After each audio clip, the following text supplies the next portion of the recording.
நெல்லை மாவட்டம் திசையன்விளை தாலுகா பொத்தையடி கிராமத்தில் 1.5 டன் கஞ்சா போலீசார் முன்னிலையில் பாதுகாப்பாக தீயிலிட்டு எரிக்கப்பட்டது.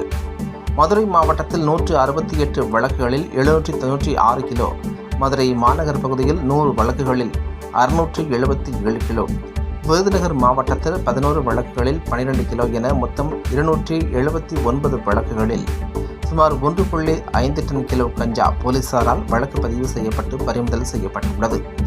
இவற்றை நீதிமன்ற உத்தரவுப்படி மதுரை மாநகர காவல் ஆணையர் முனைவர் லோகநாதன், மதுரை காவல்துறை சரக டிஐஜி முனைவர் அபினவ்குமார் மற்றும் மதுரை மாவட்ட காவல் கண்காணிப்பாளர் அரவிந்த் ஆகியோர் முன்னிலையில் கஞ்சா மூட்டைகள் எடை சரிபார்க்கப்பட்டு திசையன்விளை தாலுகா பொத்தையடி கிராமத்தில் அமைந்துள்ள அஸ்பெக்டிக் சிஸ்டம் என்ற தனியார் எரியூட்டு மையத்தில் போலீசார் பாதுகாப்பாக தீயிலிட்டு அளித்தனர்.